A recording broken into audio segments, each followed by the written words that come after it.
মুস্তাফিজের স্লোয়ার কাটার খেলা পৃথিবীর কঠিন একটি কাজ।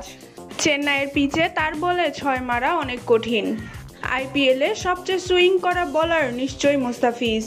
এবার ফিজের করা শেষ ওভার বোলিং নিয়ে একই বললেন হায়দ্রাবাদের হার্ড হিটার হেনরিক ক্লাসেন। চেন্নাইয়ের খেলা হবে আর মুস্তাফিজ জ্বলে উঠবে না তা কি করে হয়।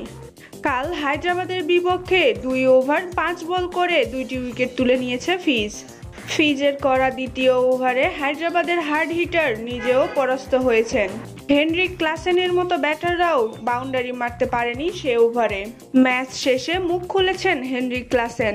তিনি বলেন, মুস্তাফিজের বল খেলা সত্যিই কঠিন, বিশেষ করে তার স্লোয়ার কাটারগুলো ব্যাট লাগানোই কষ্টকর।